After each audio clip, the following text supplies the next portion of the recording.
नारायणा माझ्या दुःखाची खंडना, माझ्या दुःखाची खंडना.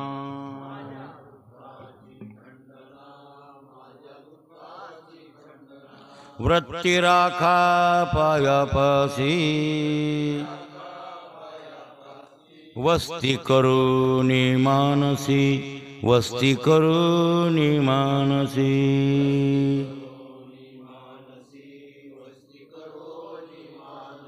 आ पाळुनिया लळा,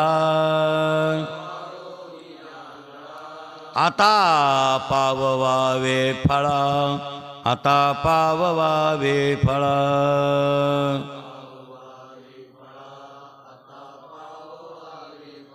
वृत्ती राखा पायापासी, वस्ती धरुनी मानसी, वस्ती धरुनी मानसी.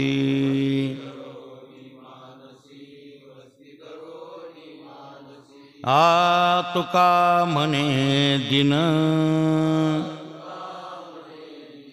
त्याचा हरतियासीन, त्याचा हरतियासीन.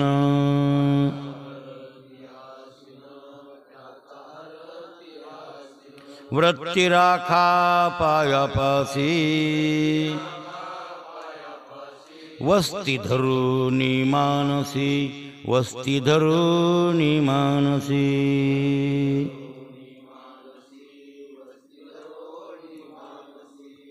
प्रस्तुत प्राप्त प्रसंगी सेवेसाठी निवडलेला अभंग दररोजच्या पाठातील जगद्गुरु तुकोबारायांच्या गाठ्यातील देवडीकरांच्या प्रतिप्रमाणे 312व्या क्रमांकाच्या अभंगावर आपली सांगता होणार. सुरुवात कितीला झाली ती मला लक्षात नाही.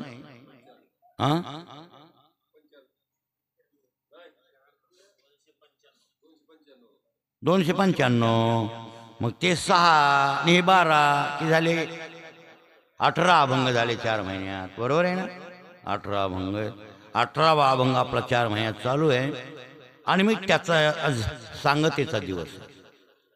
जगद्गुरु तुकोबाराय आपल्या अभंगाचं या तिसरं चरण, आता चरण तर तिसरं चालू आहे. राहिलेले 2 चरण गुंडाळपट्टी करून घ्यावी लागतात. आज एक लक्षात ठेवा. जगद्गुरु तुकोबाराय देवाकडे विनंती करतात, देवा माझ्या दुःखाची खंडना तुम्ही करा. माझ्या पाठीमागं जे दुःख लागलंय ते दुःख तुम्हाला कळालंच, मागं सांगितलंयच ना दुःख. या अभंग जवळजवळ 7-8 दिवस झालं चालायला आहे. आत्यंतिक दुःखाची निवृत्ती, तत्सापेक्ष परमानंद सुखाची प्राप्ती. दुःख निवृत्त करा म्हणजे मला सुख द्या, सुख द्या म्हणजे दुःख घालवा. कोणती मागणी करा तुम्ही. सुख मला द्या म्हणले तरी दुःख घालवा, आणि दुःख मला घालवा म्हणले तरी मला सुख द्या. सापेक्षता आहे त्या शब्दामध्ये. आत्यंतिक दुःख ते खरं निवृत्त झालं पाहिजे. आणि मग तत्सापेक्ष परमानंद प्राप्त होतोच. मग अशा माझ्या जन्ममृत्यूच्या दुःखाची खंडना तुम्ही करा. ते मानिका म्हणते जन्मात दुःख घालवा म्हणलं तरी बाद झालं. त्याचं असं म्हणणं आहे. पण तसं नाही ना. जन्माचं घालवा हे खरं आहे, पण इथं कशाला म्हणले विचारसागरामध्ये आत्यंतिक दुःखाची निवृत्ती, तर सापेक्ष परमानंद सुखाची प्राप्ती. हे आमच्या विचारसागर ऐकण्याचं फल आहे. प्रयोजन, प्रयोजन आहे की नाही? परमप्रयोजन, अवांतर प्रयोजन. परमप्रयोजन काय आपलं विचारसागर सर्वांनाचं? म्हणजे अत्यंतिक दुःखाची निवृत्ती आणि परमानंद सुखाची प्राप्ती, ते त्या ग्रंथाचं परम प्रयोजन आहे. आणि अवांतर प्रयोजन ज्ञान आहे असं गृहीत धरा. एक लक्षात ठेवा. त्याप्रमाणे सापेक्षता येते. म्हणून दुःख घालवा मला सुख द्या. माझा जन्म घालवा म्हणजे त्याचा सापेक्ष मृत्यू, म्हणजे जन्म गेल्यावर मृत्यू जातो असा त्याचा अर्थ आहे. त्याच्याबद्दल वाद नाही. माझ्या दुःखाची खंडना तुम्ही करा. मग हे दुःख घालवायचे असेल तर मग त्याला उपाय काय आहे? मग काही उपाय नाही त्याला. दुःख घालवायला अज्ञान चालवायले, अज्ञानामुळे दुःख आहे. आणि ते अज्ञान, त्या अज्ञानाला घालवायचं असेल तर तत्सापेक्ष ज्ञान. आणि मग ते ज्ञान माणसाच्या बुद्धीत आलं की बस दुःख गेलं. ज्ञान कोणतं? ब्रह्माविषयीचं ज्ञान. त्यालाच म्हणतात अपरोक्ष ज्ञान. ज्ञानामध्ये फरक आहे. अधिदैविक ज्ञान, अतिभौतिक ज्ञान, आध्यात्मिक ज्ञान. आध्यात्मिक ज्ञानामध्ये सुद्धा दोन भाग आहेत. पण ते परोक्ष अपरोक्ष. लक्षात. अस्ति ब्रह्मेति चेद्वेद, अस्ति ब्रह्मेति चेद्वेद, परोक्ष ज्ञानमेव त्याला परोक्ष ज्ञान म्हणतात. अहम ब्रह्मेति चेद्वेद साक्षात्कार उच्यते. मीच ब्रह्मरूप आहे अशा प्रकारे आणि हे मला ज्ञान द्या. म्हणजे माझी वृत्ती तुमच्या पायापाशी राखा. वृत्ती पायापाशी राखा म्हणजे ब्रह्मस्वरूपापाशी वृत्ती माझी न्या. आता त्याच्या पुढचं आपलं चाललंय की वस्ती धरोनी मानसी. वस्ती धरोनी मानसी का म्हणले माहितीये काय? वृत्ती ब्रह्मस्वरूपापाशी जाते. ज्ञान सांगणाऱ्या लोकांची सुद्धा जात असते, पण तिथं कायम राहील सांगता येत नाही. आणि यत कश्चित जरी वृत्ती ब्रह्मस्वरूपापाशी राहिली बी तर त्या वृत्तीतलं ज्ञान बाधक आहे. वृत्तीतलं ज्ञान साधक नाही आहे, ती कवा न कवा बाधक आहे. मग ज्ञान वृत्तीतून वजा व्हायला पाहिजे. ज्ञान वृत्तीतून काय व्हायला पाहिजे? वजा व्हायला पाहिजे. ज्ञानानं काम केलं, स्वरूप दाखविलं तर त्या तिथं राहता कामा नाही आपल्या वृत्तीत. वृत्ती जर ज्ञान राहिलं तर मी ज्ञाता अशा प्रकारची घमेन अंगामध्ये चलते. त्यालाच म्हणतात मी ब्रह्मरूप आहे. हा सुद्धा अभिमान बाधक आहे. अहम देहास्मी, अहम देहास्मी, मी देह, ही अशी वृत्ती तर बाधकच आहे. अशी वृत्ती तर याला बद्धतेचा अभिमान म्हणतात. मी जीव आहे, मी देह आहे, मी फालाण्या गावचा. ही कोणती वृत्ती आहे? बद्धतेची वृत्ती आहे. मग बद्धतेची वृत्ती गेली ज्ञानानं आणि अहम ब्रह्मास्मी, मी ब्रह्मरूप आहे, ही वृत्ती आली. मग ही बी वृत्ती आली तर तिथला अभिमान सुद्धा बाधक आहे. अभिमान बाधक आहे. शुकाचार्यांना खाली आणले वरल्या पायरीवर. सर्व भूतहृदय, आपण त्या दिवशी म्हणलो सर्व भूतहृदय शुकाचार्य आहेत. पण अहम ब्रह्मास्मी या वृत्तीवर असल्यामुळं खाली आले. हा, मग राजा जनकाकडे जाऊन सद्गुरू ते अपक्व ज्ञान होतं आणि ते पक्व ज्ञान जनकाकडून मिळविलं. आणि मग असो ऐसा कुठे आठवची नाही आणि देहीच विदेही भोगदशा या बोधावर ते महात्मा पुन्हा गेला. म्हणून एक लक्षात ठेवा, अहम ब्रह्मास्मी ही सुद्धा वृत्ती बाधक आहे. ही सुद्धा वृत्ती बाधक. स्वरूपापाशी जरी गेली आणि स्वरूपाच्या स्थितीत स्थिर जरी राहिली, भगवंताच्या स्वरूपापाशी स्थिर जरी वृत्ती राहिली तर मग कळायला लागतं की मी ब्रह्मरूप, ते स्वरूप माझं आहे. आणि मग मी ब्रह्मरूप म्हणलं की त्याला अभिमान झाला आणि ते आज ना उद्या खाली यायची शक्यता असते. त्यासाठी ज्ञान गिळून गावा, टाळाटाळी लोपना नाद, अंगोआंगी मुराला छंद, भोग भोगितची आटला भेद, आणि ज्ञान गिळून गावा गोविंद गा. हे बोध महत्वाचं, हे सगळ्यात बोध महत्वाचं आहे. लक्षात ठेवा. म्हणून तर आमचे शास्त्री महाराज याला दृष्टांत देत होते. एखाद्या गावामध्ये आपण गेलो, अनोळखी गावामध्ये, गृहीत धरा आपल्या भावाचा स्वैरसंबंध झाला एका गावामध्ये. आपल्या भावाच्या पोराला पोरगी केली एका गावची आणि ते लग्न शहरमध्ये झालं. त्या गावामध्ये जायचं काम पडलं नाही. ते पाहुणे गंगाखेडला आले, हे पाहुणे गंगाखेडला गेले आणि दोघांचं लग्न झालं. म्हणजे भावाच्या, लक्षात आलं की नाही, भावाच्या मुलाला पोरगी केली तिकडची.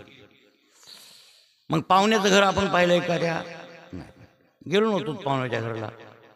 मग कालांतरानं लग्न झाल्यावर त्या मुलाच्या चुलत्याला, म्हणजे ज्याच्या भावाच्या पोराला पोरगी केली त्या चुलत्याला असं वाटलं आपल्याला पेरणीला अडचण आहे, पैसे कमी आहेत आणि आपल्या भावाचा इवाई जोरदार मिळालेला आहे नरवाडीचा, असं गृहीत धरा. इवाई नरवाडीचा कसा मिळाला आहे? पैसेवाला आहे, खूप पैसे त्याच्याकडे. मग आपल्याला पेरणीला 1 लाख अर्ध्या लाखाला सहाय्य करील. आपण जाऊ पाहुण्याकडे, 1 लाख अर्धा लाख मागून घ्यावे उसने, दिवाळी झाल्यावर त्यांना परत द्यावे, असं मनामध्ये आलं. आणि मग ते बिचारे त्या पाहुण्याच्या गावाला गेले. आता गेले खरे, ते जमलं पोराचं इकडंच आणि सगळं झालं, लग्न झालं, पण पाहिलंच नव्हतं ना घर पाहुण्याचं, भावाच्या वयाचं. मग घर माहीत नसल्यामुळं कोणाला तरी विचारावं लागेल ना, फलाने राव आहेत ते आमच्या भावाची युवाई आहेत, म्हणजे आमची युवाईच आहेत ती, आता त्यांचं घर मला माहीत नाही, तुम्ही दाखविता. त्याच गावचा एक माणूस कोणीतरी असतो कुठंतरी बसलेला, त्याला विचारल्यावर ते म्हणला, अहो त्या भावाचं पाहुण्याचं तुमच्या घर पाहिजे ना. हो, बोटानं दाखवल्यापेक्षा मीच येतो ना. बिचारा उपकारी होता, वाट दावी त्याच्या पुण्या नाही पार, घडती उपकार अगणित. वाट दाखवीत जाऊ बरं का. त्यानं हाताला धरून नेलं बिचाऱ्याला भावाच्या घराला, म्हणजे त्याच्या इव्हायाच्या घराला म्हणा का, नेलं. मग नेल्याच्या नंतर त्यानं त्या दरवाजात जवळ आल्यावर ह्या हे वाडा आहे कोणाचा, तुमच्या इव्हाया, तुम्ही जे म्हणता ना फलाने राव, त्यांचा वाडा हे. मग त्यानं वाड्यात नेऊन सोडलं. त्याचं काम खरं बरोबर आहे ना. मग आपण त्याला म्हणू नये काय, थांबा ना दर्शिक, आमच्या हिवायच्या तिथं थोडंसं बोलून चहा पिऊनच जा ना तुम्ही, असं म्हणू नये. उलट त्याला म्हणावं, आता तुम्ही जा, आम्हाला घर गवसलं पाहुण्याचं, जे पाहिजे होतं ते घर मिळालं, तुम्ही आता वापस जा. जर त्या पाहुण्याला आपण ठेवून घेतलं तिथं आणि त्याच्या देखत पाहुण्यानं विचारलं, अवा राम राम राम राम बाबा, बरे आले बरे आले, कशी काय आली तुम्ही, चहा पाणी झालं हे काय नाही म्हणले, पेरणीला पैसे पाहिजे होते, लाख अर्धा लाख रुपये मिळाले तर बरं होईल, उसने पुन्हा तुम्हाला आम्ही परत देऊ. हे या पाहुण्याला जरी द्यावं वाटलं तर हे आलेलं गावातलं गडबड केल्याशिवाय राहत. ते म्हणते, अरे हे अवघड दिसायले, हे आपल्या गावचा माणूस आहे आणि हे परगावचं आहे, पाहुण्या संबंध व्यवहार करणं बरोबर नाही.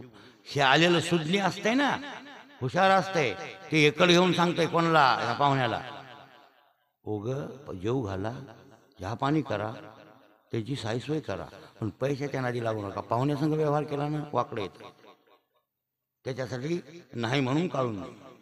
हे आसाममधला आलेला माणूस गावातला गडबड केल्याशिवाय त्याच्यासाठी त्याला काय करावं, नाही नाही चहा नाही, जा आता घरला, आमचं काम झालं, पाहुण्याचं घर गवसलं, तुमचे तुम्ही जा, आमच्या कामात खोळंब बांधल्याशिवाय तुम्ही राहत नाही. तसं हे ज्ञान आहे, तसं हे ज्ञान आहे. ज्ञानानं मोक्षरूपी घर गवसून दिलं, ब्रह्मस्वरूपाची प्राप्ती करून दिली. आता त्या ज्ञानरूपी मधल्या पाहुण्याला म्हणावं, तुमचे तुम्ही आता वापस जा, आमच्यापाशी राहू नका बाबा. का तुम्ही गडबड केल्याशिवाय राहणार नाही का. तुम्ही म्हणणार आहेत अहम ब्रह्मास्मी, मी ज्ञात आहे, मी ब्रह्मरूप आहे, आणि मी ब्रह्मरूप जरी म्हणलं तर बाधकच आहे ना ते. मी जीव आहे म्हणलं तरी बाधक आहे, आणि मी देव आहे म्हणलं तरी मी राहिलंच न पाहिजे, मी सगळं मावळून जावं. यासाठी तुकाराम महाराज देवाला म्हणतात, देवा माझी वृत्ती तुमच्या पायाकडे राहू द्या. हे खरंय, पण तसं नव्हे, वस्ती धरोनी माणूस माझ्या मनामध्ये तुम्ही राहा. मिटलंच. देव स्वतः येऊन तिथं राहायला का, आता पुन्हा गडबड करायची गरज आहे. लक्षात आलं की नाही. आता गडबड करायची गरज आहे का. हा, भगवंतच हृदयात वास्तव्याला आला, संपलं. आपल्याला थोडकं सांगून निघून जावं लागेल, पुढचे 2 चरण राहिलेले आणखी बरं काय. म्हणून तुकाराम महाराज मागणी मागतात, देवा वृत्ती राखा, आणि पुढे चाललंय, पाळून आला माझा लाड पाळा देवा तुम्ही. 3रं चरण, माझा लाड पाळा, मी तुमचा लाड काय असं मला गृहीत धरा तुम्ही. माझे लाड कोण पुरविल तुमच्याशिवाय.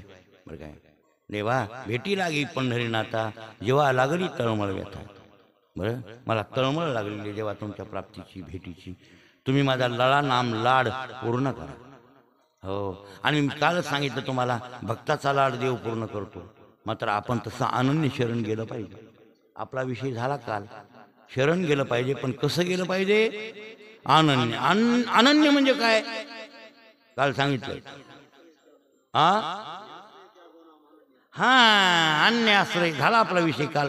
अन्य आश्रय त्यागो नाम, अन्य आश्रयाचा त्याग झाला पाहिजे, त्याला म्हणतात अनन्यता. आणि शरणागती तर षडविधा शरणागती. षडविधा अनुकूलस्य संकल्पा, प्रातिकूलस्य वर्जनम, रक्षति विश्वासो, गोप्तृत्व मरणम तथा आत्मनिक्षेप कार्पण्ये षडविधा शरणागती. ह्याचंही चिंतन तुम्हाला सांगितलेलं. म्हणजे त्याचा विस्तार जास्त करायची गरज नाही.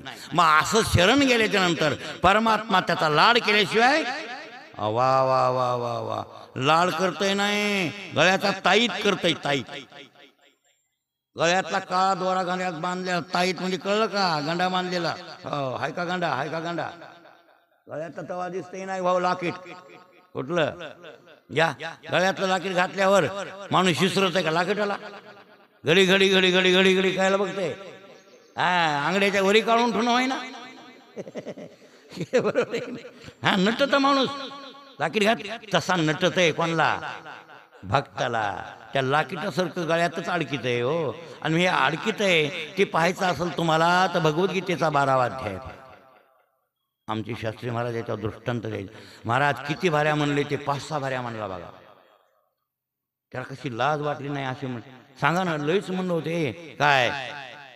समशत्रोचे मित्री तथा मानापमान तुल्य निंदा असतो तिरमौनी संतुष्ट येन केनचित अनिकेत स्थिरमतीर भक्तिमान मे प्रियो नरा. बरोबर. अद्वेष्टा सर्वभूतानां मैत्र करुण एवच निर्ममो निरहंकार समदुःख सुखक्षम. बघा हे सगळ्या ओव्यात यवमत भक्त समे प्रिया, यवमत भक्त समे प्रिया, यवमत भक्त समे प्रिया. काय किती भाऱ्या म्हणाले? किती भाऱ्या? बकळ भाऱ्या म्हणलंय 12व्या अध्यायात. यवमत भक्तस बकळ भाऱ्या. हा, तो मला भक्त आवडतो, तो मला भक्त आवडतो, तो मला भक्त आवडतो. त्याला लाजच वाटली नाही म्हणजे. कोणला? इतक्या भारी असते काय हो?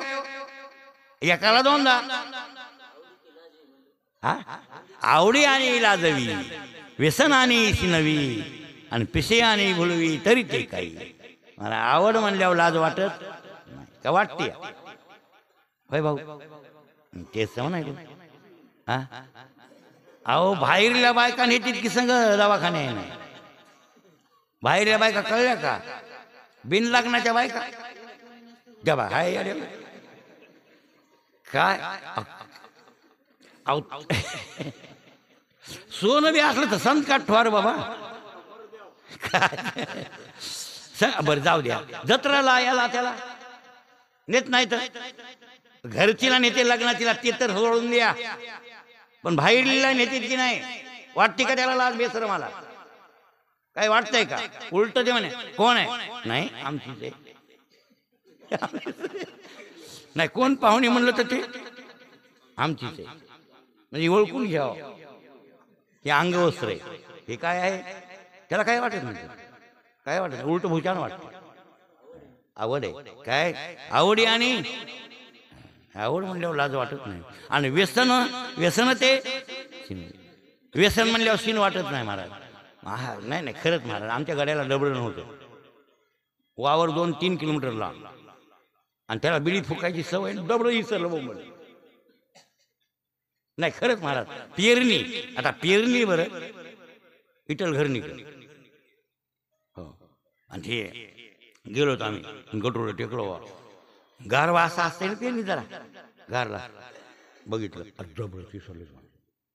इतर राव आता डबडं इसरलं. गाव लांब आहे का जवळ आहे का? तुम्ही काय म्हणा म्हणला बाबा. मला बिडी वाढल्याशिवाय ती पण जरूरच वाटलं नाही. हाणून घेऊ का आता सांगा. बघ शेजारी पाजारी 4 आकडे हिंडले बघा त्याने. एका आकड्यावर डबडं ती पण सोडून दिली. बोंबलं टमाल्या खात हिंडलं उगत. शिन वाटतच नाही महाराज. वाटतंय खरं व्यसन असावं त्या माणसाला. खरं व्यसन. हा, चहा प्यायचं व्यसन असू द्या हो. माणूस 2-2 किलोमीटर वापस जाते. हो, बिडी वरायची सवय असा. बिडी विसरली तर गाव लांब असलं 3 किलोमीटर तरी पाया. पहिलं कुठं गाड्या घोड्या होत्या. काय असो व्यसन म्हणलं की. आणि बरं सीन वाटतंय म्हणल्या व्यसनच नाही. सीन वाटतंय म्हणल्यावर व्यसन नाही. लाज वाटती म्हणल्यावर आवड नाही. बरोबर आहे. आणि येडं म्हणल्यावर येड्यावणी करीत नाही म्हणल्यावर येडच नाही. येड्यावणी करीत नाही ते येडं नाही. म्हणजे पिशी आणि काय पिशी आणि काय तरी ते काही म्हणजे पिस आहे म्हणजे येडं या म्हणजे लय शांत बसले. येडच नाही. येड्यावणी करतंय तेच येडं. याला कळतच नाही. तसंच आहे महाराज हे. मग भगवान परमात्म्याला तरी कळालं का हो, भक्ताचं वर्णन करावं एवढं इतकं कसं करावं म्हणून किती भाऱ्या म्हणू लागला. त्याच्यावर शास्त्रीय महाराज दृष्टांत द्यायचे. ते म्हणले नव्या नव्या आवडीचे नि भरे कामकू हा भ्रमला माऊलीने दृष्टांत दिलाय. माऊली म्हणले तसा झालाय याला तैसे झाले श्री अनंत. काही तैसे झाले. ज्ञानेश्वर महाराज म्हणले हो काय वा म्हणले मला तर नवलच वाटतं कोणाचं त्या देवाचं. हो हे अर्जुनाला एवढा येड्यावानी कसा करतोय वा काही कळत ना. ते अर्जुन रागात आला तरी सोचते बरं काय. अगोन रुसला तरी त्याला समजित आहे. हा कोपे म्हणजे कोण अर्जुन. कोपे देवावर कधी कधी वस्कळ कसं असतंय हो. संघ राहणारे माणसं एकने मग एखाद्या वस्काला कडकड पडते. बायको नवऱ्या पडत नाही का कडकड. होय पडत नाही होय. तुम्हाला अनुभव नाही. तुमचं तर असंच असतंय उठून जुन्यात ते पडते काय. मग मी त्यात ते जर पडले का मग मी सोयी न घेतो. मी तिथं बकळ भऱ्या मी कात होतोय पण ते एखाद्यावर कात पडले जर फिसकत नाहीत माझ्या. पण फिसकली दमदार येते. पण फिसकली मी म्हणतो तसं नाही होय मी असं म्हणलं तर तुम्ही कडकड येत आहे काय थोडी घासाघासी होती घांड्याला भांड. मग अर्जुनाला देव काय म्हणतात ज्ञानोबार आहे आणि डोसके बाज आहेत महाराज. माऊलीला नवल वाटले कोणाचं ते देवाचं. मग गाणं म्हणले हा कोपे अर्जुन कोपे. अर्जुन कधी कधी रागात येत होता देवावर. काय कमाल आहे तुम्ही असंच करतात. आता हा कोपे तरी निवांत आहे. ते रागा जरी आला तर देवान म्हणायचं नाही रे अर्जुना मी तसं नाही म्हणायचो. हो गपची बसायचं. हा रुसे तरी बोधा येते. जर अर्जुन रुसला म्हणजे कळलं का न ग मला असं तू करायला मला नकोच आता असं जरी म्हणला तर ते म्हणत होता देव नाही रे अर्जुना तसं नसतंय चल तू याशिवाय मला करमत नाही रे चल ना. घुलून मुलून त्याला घ्यायचं. हो नवल पिसे लागले आहे पार्थाचे देव. येळच लागले म्हणले देवाला ज्ञानोबा म्हणले नवल पिसे लागले आहे पार्थाचे देव. हो आपल्या व्यवहारात तसंच आहे की बायको फुगली समजीत येत का नवल पिसे लागले आहे बायकोचे देवा नाही. नवल पिसे लागले की नाही आपल्याला पिस कोणाचं लागलंय पिस. कापूस येचण्यासाठी नाही पिस लागलं एवढं खरं. मग आपल्यालाही लागलंय तसं त्याला देवाला भक्ताचं लागतंय हो हे म्हणायचं. भक्ताचं पिसं लागतं. नवल पिसे लागले आहे पार्थाचे देवा. महाराज काय सांगावं तुम्हाला. अरे पाच आहे तो अर्जुना श्रीकृष्ण सावयाची झाला अधीना कामको का अंगना अपैता. हो त्याच्यात म्हणजे नवया आवडीचे नि भरे कामुक निजवंता विसरे आणि पाडे विना अनुसरे भ्रमला. ज्ञानेश्वर महाराज म्हणतात इतक्या भाऱ्या म्हणायला ते एक ऐका. नवीन लग्न व्हावं पोट्ट्याचं. नवीन लग्न झाल्याच्या नंतर त्या बायकोचा फोटो खिशातच ठेवला त्यानं डायरीत. कोणी त्या याड्यानं रताळ्यानं. ती तेव्हा भावल्याचं ओळखीती ना महाराज. मोबाईल घेऊन द्याला की कळतं हे किती शान आहे. नवीन आता पोरायचं जमलं की नाही अहो जमल्याबरोबर मोबाईल घेऊन द्यायला तो. आता चालू आहे म्हणायलो जमलं का बस जमलं की मोबाईल कोणला तिथंच ओळखायली बघा. म्हणजे हे आपल्या चांगलं येड आहे तिथंच ओळखायली पाहू. असलं येड आणि लग्न झाल्यावर ते फुटू संगच घडी घडी बघत होत. कुठे गेल्या वेळी गावागावतारला गेल्या वेळी गेलं पुढल्या बाजारला तिकून दुसरा सोबती आला राम राम राम राम. अरे काय भल्या माणसा काय राम राम काय आमच्या लग्नाला तर पत्रिका दिली तू आला नाही भल्या माणसा. काय सांगा म्हणला मी दुखण्यानं बोललो होतो तुझ्या लग्नाला कमी यायचा माणूस नाही होईल. आपला इतकाच असताना तुझ्या लग्नाला येतच होतो मी. अरे पण काय मी दवाखान्यात होतो ॲडमिट हो काय विचार बाई बघ कागद बघ हे तुझ्या लग्नाची तारीख बघ हे बघ मी दवाखान्यात ॲडमिट होतो. काय सुधरत नाही गेलं मला म्हणून येता आलं नाही काय सांगावं तुला. नाही तर मला यावंच वाटू लागलं. त्यातल्या त्यात आता बी यायचं आहे मला. हा कशाला? वहिनी बघायला. हे दादांची वहिनी भाभी. हा हा पुन्हा ये एका दिवशी जरूर ये, बघ तू प्रत्यक्ष. त्याच्या आधी बघ लगेच फोटो काढला आणि त्याला त्याला हाय लाज त्याला. हे लाज लाज वाटली का त्याला? नाही वाटली. तसं झालंय देवाला. कोणाचं? अर्जुनाचं भक्ताचं तत्सापेक्ष. त्याच्यात योग्यतेचे भक्त असले का तसा येडवणीच करते म्हणले. इथं म्हणले ना नाथ महाराज बी बघा कसा गंमत आहे. आर्यमध्ये नाथ महाराज म्हणतात आपले हे मोरोपंत. मोरोपंताचे आर्यत मोरोपंत म्हणतात. ऐका. पार्थाच्या आश्वाला करीतसे खरा राजी. काय म्हणजे अर्जुनाच्या घोड्याला खरारा करीत होता. इथं अर्थ असा आहे बरं. अर्थ असा आहे की अर्जुनाच्या अर्जुनाची घोडी धुतली, मग हा घोडे धुतले आणि खरारा फिरविला. एकच की काय वेगळं? आणि घोड्याचा मला काय म्हणायचे, सारथ्याला हे काम करावे. घोडे जोडणं, वैरण टाकणं, चोंबाळणं, पाणी पाजणं घोडम्याला. ते घोड्याची निगराणी घोड्यावाल्याला करावीच लागते. खरारा म्हणजे कळलं पहिला होता ना ते दात्र्या दात्र्या दात्र्या दात्र्या. आमच्याकडे घोडं होतं.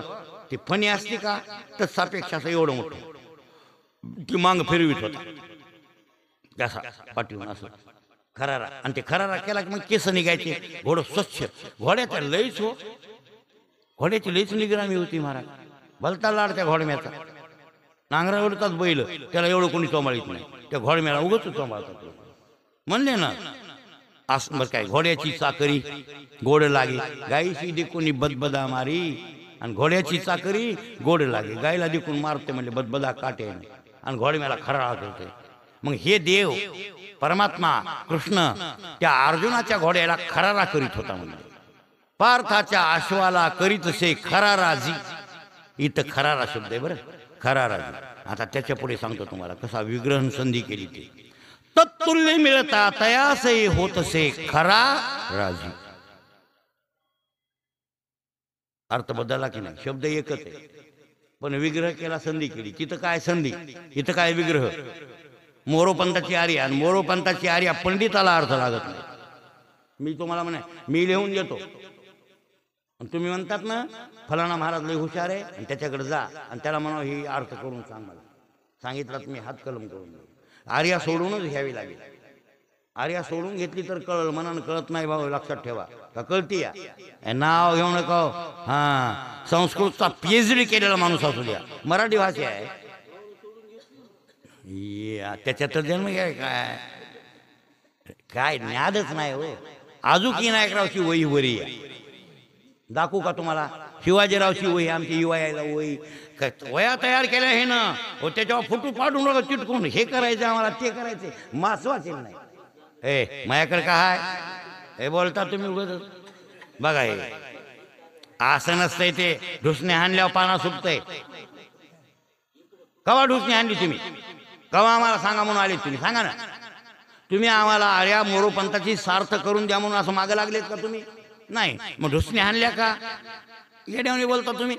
वह्या आणून ठेवल्या निसत्या, त्याच्यावर लिहून ठेवलं आणि त्याच्यात आर्याचा अर्थ करून द्या म्हणले आम्हाला सार्थ. मी म्हणलं करतो गडे. ती आर्या सार्थ करून देतो. कोणालाही उपयोगाला येईल, आपल्या माघारी उपयोगाला येईल ना. ठरलं होतं. वह्या आणल्या, ते श्लोक लिहिलं बघा आर्याचे. काही काही वेद नाथ महाराजांची स्तवनारी आहे ना, एकनाथ स्तवनारी, ती लिहून काढली आणि त्याच्यात मधात जागा सोडली होती. पद्याला सांगितलं होतं 5-5 4 ओळी सोड. म्हणजे वरी श्लोक लिहायचा कशाचा? मोरोपंताचा आर्याचा. आणि त्याच्यात 2-4 ओळी 5 ओळी सोडायच्या. अशा रिकाम्या जागा मी भरतो. पुन्हा त्यानं पद्माकरांना नेले. पण हे कधी आले का मला अर्थ करून द्या? मागं लागले का माया?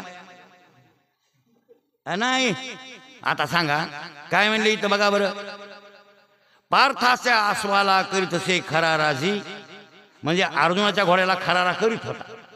आता तत्तुल्य मिळता तयासही होतसे खरा राजा. म्हणजे त्या तोडीचा तोला मोलाचा भक्त जर मिळाला देवाला तर त्यालाही खरा खरा राजी होत होता. खरा राजी होत होता म्हणजे कळलं का? खरोखर मनातून त्याची सेवा करीत होता देव आणि करतय असा त्याचा अर्थ होते. बरं आपल्या लाडक्या भक्ताची सेवा देव करते, त्याला अत्यंत लाड वाटते. मात्र भक्तानं मात्र अनन्य शरण गेलं पाहिजे. जो अनन्य शरण गेला का संपलं. मग तुकाराम महाराज म्हणतात मी देवा मी तुला आनंद शरण आहे, वृत्ती राखा पायापासी वस्ती कळवणी मानसी. हो मी अशी विनंती जेव्हा तुला करतोय, तुला मी आनंद, मला तुझ्याशिवाय कोणीही नाही. बाकीच्या आश्रयाचा मी त्याग केलाय, अन्य आश्रय त्यागून आनंद येत आहे. मला आता कोणी नाही. विठ्ठल माये बाप सोडता, विठ्ठल भगिन्यानी भ्राता, विठ्ठले विन चाड नाही गोता. तुका म्हणे आता नाही दुसरे, मला बायको नाही, मला लेकरू नाही, पाठीपोटी नाही कोणी, निरवी सज्जन संता. हे वाक्य त्यांचे इतकं आपले इथं उग तुम्ही म्हणायलेच भरत, हे तुम्ही म्हणायलेच राव, पण हे तुमचं बोलणं का त्याचे र. हा मग तुम्ही कवा हृदयात घुसून घेता र. आव हे हृदयात कवा यावं आपल्या. भवदुःख कोण वारी तुझं वाचोनी चिंता. होय ना तुम्ही काकडा करतात ना.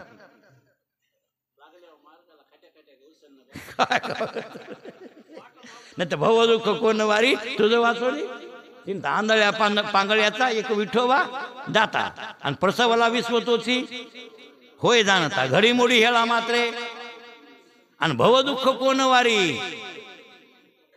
ते न म्हणाव का तुम्ही. हे मग तुम्ही काय म्हणाले उठून उग माणसाला झोपी येऊ द्यायला. अरे तुम्ही मनातून म्हणा भवदुःख दोन कोण वारी तुझं वाचोनी चिंता. देवा कोण वारी आमचं भवदुःख सांग, तुझ्याशिवाय कोण आहे आम्हाला. माहीतरी तू आहेस. कृष्ण माझी माता, कृष्ण माझा पिता, बहीण बंधू तुलता कृष्ण माझा. कृष्ण माझे जन नाही, कृष्ण माझे गुरु, कृष्ण माझे तारू, उतरी पहिलं पारू भव नदीत. कृष्ण माझे जन, कृष्ण माझे मन, सोयरा सज्जन कृष्ण माझा. तुका म्हणे माझा श्रीकृष्ण विसावा, वाटेन करावा परता जीवा. याला म्हणतात अनन्यता. अशी अनन्यता तयार झाल्यावर या मग काय त्याचा लाड करताय कोण. देव. म्हणून ते देव तुकाराम महाराज हक्कानं म्हणू लागले पाळून या लळा बर काय. आणि आता पाववावे फळा. माझा लाड करा देवा, आणि लाड पूर्ण करा. मी लाड काय तुमचा बरं, आणि मला फळ मिळवून द्या. काय मिळवून द्या. कोणतं फळ पाहिजे देणार माने का. वृत्ती राखा आणि वस्ती करोनी म्हणजे मोक्ष द्या. बरोबर आहे. हे फळ आहे, परमप्रयोजन आहे. परमप्रयोजन, परमप्रयोजन मेन फळ आहे. मला हे माझा मोक्ष देऊन टाका देवा, माझं स्वरूप मला देऊन टाका. म्हणजे तुमच्यात विलीन करून तुम्ही मी वेगळं ठेवू नका. एकची घोंगडे पांघरू हरी. काय मृत्यू पण जाऊ दे दुरी, आणि एकची घोंगडे पांघरू हरी. बरोबर. ज्ञानेश्वर महाराज जी मानले कानोबा तुझी घोंगडी आणि आमाशी का दिली वांगुली रे. बरोबर आहे. सोगत गोंडे नाही, सोगत सत्यनांदे त्यांची विणली आहे. कोणाची. हा षडगुण गोंडे श्याम सुंदर तुझं सोबली रे. नवा ठाई फाटून गेली ती तू आम्हाशी दिसली रे. कानोबा तुझी घोंगडी चांगली रे. पण घोंगडी म्हणून एकची घोंगडे, तेच म्हणले बाबा एकची घोंगडी पांघरू, दुसरं घोंगडं नको. आपले दोघं एका आतरुणात म्हणजे एका पांघरुणात झोपू. हो कळलं का. एका पांघरुणात कळलं ना. हा शुद्ध ब्रह्मस्वरूप तुझं आहे तसाच मला कर असं म्हणायचंय कोणला. माऊलीला. हो मग इथं पाळून या लळा, आता पाववावे फळा. माझा लाड करा आणि मोक्षरूपी फळ मला देऊन टाका देवा. मला वाटतं टाइम संपला, आपल्याला अभिषेक करायचा लगेच. 7:45 वाजले. नाही सांगतो की तेवढं थोडं ते सांगतो, सरळ मध्ये सांगून टाकतो. आणि लगेच आणलं का सामाईन हे कुठे गेला. यजमान ताट पीठ सगळं, वस्त्र उदबत्त्या सगळं बरं. काडीपेटी हे सरण भाजी काय त्याला तर म्हणतात महाअभिषेक सगळं. दक्षिणा कुठं आहे. ताटा ठुली पाहिजे. हा मग 100 रुपयात त्यानं पाठ केले लोकांनी. समर्प आहे आम्ही देसावर. आता मागल्या काळात मागल्या 5-7 वर्षाच्या खाली एक जण मला म्हणला महाराज बामणायला खरं दक्षिणा जास्त घ्यायचा अधिकार आहे का. मी म्हणलं दिलं तितकं घ्यायला पाहिजे म्हणला, पण त्याच्यात तसं लिहिलेलं आहे म्हणला. तेच म्हणतात मला तोंडानं. मला काय म्हणतात 100 रुपया किती म्हणतात मला दक्षिणा. मी म्हणलं कुठं नाही बाबा मधात. ते म्हणला समर्प आम्ही म्हणत नाही का म्हणला. मी म्हणलं तसं नाही, ते हरिद्राम समर्प आहे आम्ही, कुमकुम समर्पण म्हणजे मी अर्पण करायलो असा अर्थ आहे. दक्षिणा 100 रुपये नाही त्याचं नाव. त्याला अर्थ कळला. त्या जुन्या काळातली 100 रुपये दक्षिणा हात दिल्यावर ते बामण उपाशीच मरल की. भागत का 100 रुपयावर? फुटाने येई ना 100 रुपयाची. आता 100 रुपये जमेल का? मग किती फायदे? कमीत कमी 100 कमी झाले खरं तर. 500 फायदे किती सावकार. पोट कसं भरायला त्याचं? बरोबर आहे की नाही? विनोदाचा भाग आहे सोडा. एकंदरीत आपण आता आवडण्याचा प्रयत्न करू. तुकाराम महाराजांनी विनंती केली, देवा माझा लाड करा, लाड पाळा, आता पावावा विफळा, म्हणजे मला ते फल मिळवून द्या. बरं, आणि तुम्ही कोण आहात तुम्हाला मी सांगतो. हो, तुका म्हणे दिन त्याचा हरत यासीन. तुमचं ब्रीद आहे दीनानाथ. दीना बरोबर आहे की? जे कोणी दीन असतील त्याचा सीन हरण करणारा तू आहेस. तुझं ब्रीद आहे हे दीनानाथ, म्हणजे ज्याला कोणी नाही त्याला मी आहे असा म्हणलास तू. आणि म्हणूनच तुझं नाव पडले दीनानाथ. म्हणते दीनानाथ तुझं देवा, म्हणते दीनानाथ मागे शरणागत तारीले बहुत, म्हणते दीनानाथ तुझं देव. हा हा हो, अशी बिरदावळी तुझी. मी दिनाचा नाथ आहे. दिनाचा नाथ शब्दाचा अर्थ कळा. दिनाचा मालक, दिनाचा सांभाळणारा, दिनांना सांभाळणारा. नाथ कोण होत असतो? कोणलाही नाथ नाही होत आहे. बायकोचा नवरा नाथ आहे का? लुगडं फुगडं सगळं कोण घेते? नवराच घेत आहे की. हा, मग तिचा नाथ ते. शिष्याचा नाथ कोण आहे? गुरु. आणि भक्ताचा नाथ कोण आहे? देव. मग त्याच्याशिवाय कोण सांभाळेल? आम्हाला कोण सांभाळेल तुझ्याशिवाय देवा? तू म्हणलास की दिनाचा मी नाथ आहे म्हणून. दीनानाथ हे तुझं बिरलंय देवा. म्हणून बरं काय, तुका म्हणे दिन त्याचा हरतिया सीन. जे दिन दुबळे आहेत ना, आता दिन हे शब्द झालाय माग बरं काय, त्याचा विस्तार करायचा टाइम. दिन कोणला म्हणतात ते माग झालं ना शब्द. अभंग गेलाय. हा, माग अभंग गेला. तुमच्या डोक्यात राहते न राहते मला माहित नाही, पण दिन कोण? दीन दुर्बळ नाही का? बरेच शब्द येतात अभंगामध्ये. दीनानी दुर्बळासी सुखरासी हरिकथा तारुभव सागरीचे उंच नीच अधिकारी असं येतं ना. मग दीन कोण, दुर्बळ कोण? बरोबर आहे ना? हो, माग शब्द गेला दुर्बळासी. दुर्बळाबद्दल शब्द गेला बरं काय अभंगामध्ये. हा, आणि त्याच्यावर मी विश्लेषण केलेलं आहे. मग तुम्ही आम्ही सगळे कोण आहेत? का दिन आहे? थोडक्यात सांगतो. इंद्रियाचे दिने आम्ही केलो ना. खरं सांगा बरं, तुमची जीभ तुम्हाला आवडती? आवडती का बरं? हा, गोड खाऊ नये. साखर आहे तुला, तुम्हालाच म्हणा की साखरेची गोळी थोडी दिली डॉक्टरनं, मग साखर सोडून द्या. साखरे वाचून काही जगत नाही का माणूस? सांगा बरं. नाही साखर खाणारा माणूस जगणार नाही का? तरी पण थोडी खातोच ना. मग गुलाम आहे कशाचा? जीभीचा. मग डोळ्याचा गुलाम, कानाचा गुलाम, सगळ्या इंद्रियाचा तुम्ही गुलाम आहे. सगळ्या इंद्रियाला तुमच्यावर छकूड बसविलाय. त्याईनं तुम्हाला पंज्यात ठेवले आणि सगळ्यात बावळट मनानं तुम्हाला पंज्यात ठेवले. त्याच्या पंज्यात कोणाच्या? मनाच्या. मन माने वागता तुम्ही. मग आपण इंद्रियाचे दिन नाहीत, गुलाम आहे. ते गुलाम आहे. आणि असे जे दिन आहेत त्या दिनांचा हरत या सीन, म्हणजे सीन त्यांचं दुःख नाही साकारणारा तू आहेस. अशी तुझी बिरदावळी आहे. म्हणून देवा माझी वृत्ती राखा, माझी ही मागणी आहे, माझा लाड पूर्ण करा. तुम्ही दीनानाथ आहात असे तुकाराम महाराज म्हणू लागले. हे अभंग आपल्या चातुर्मास्याच्या शेवटपर्यंत आणि शेवटी सांगतेला हे अभंग आहे. इतका महत्वाचा अभंग आहे. तुम्ही जर हे अभंग पाठ केला आणि पाठ करून मनात उतरून घेतला, मनात बरं इतका चांगला आहे की नाही, देव भेटले अभंग. वृत्ती राखा. आणखीन काय पाहिजे? वृत्ती राखा पायापाशी. पाय कोणते? तुम्हाला त्याचा अर्थ केलाय ना आपण. पाय नाम अधिष्ठान, अधिष्ठान नाम स्वरूप परब्रह्म. त्या परब्रह्माचं जे स्वरूप आहे त्या स्वरूपापाशी माझी वृत्ती राहावी, अशा प्रकारची अपेक्षा तुकाराम महाराज करतात बरं काय. आणि अशा बऱ्याच काही मागण्या तुकाराम महाराजांच्या समचरण दृष्टी, विटेवरी साजिरी, तेथे माझे हरी, आणि बऱ्याच मागण्या आहेत ना, अशा बऱ्याच ठिकाणी मागितलेले. वृत्ती सहित मजल पवी वृत्तीसहित मजल पडी. हो, असं बरंच बोलली तुकाराम महाराज एका अनेक अभंगामध्ये. त्यापैकी वृत्ती स्वस्वरूपाकार व्हावी अशी इच्छा तुकोबारायांची आहे आणि वृत्ती निवृत्त व्हावी, स्वस्वरूप प्राप्त होऊन वृत्ती निवृत्त व्हावी असं फळ मोक्ष आणि आम्हाला मिळावं अशा प्रकारची मागणी जगद्गुरु तुकोबारायांची आहे. म्हणून तुम्ही हे पाठ केलं पाहिजे किंवा घोकंपट्टी केली पाहिजे. वृत्ती राखा आणि वस्ती करोनी मानसी, मनामध्ये घर करा देवा. माझ्या मनात तुम्ही घर करा आणि ह्या घरात तुम्ही माझ्या मनोरूपी घरामध्ये राहा किंवा हृदय मंदिरी राहा. हृदय मंदिरी खाना केला नाथ विठ्ठल कोंडीला. माझ्या हृदयरूपी घरामध्ये राहा देवा, अंतकरण रूपी घरामध्ये राहा आणि माझ्या मनात वस्ती करून राहा देवा तुम्ही.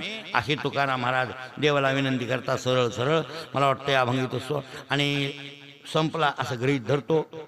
लागलीच पूजा आणि 10-15 मिनिटात आवरितो. तुम्ही इथंच बसा. ती यजमान आता तू पाणी शुद्ध हे पाणी तर नाही.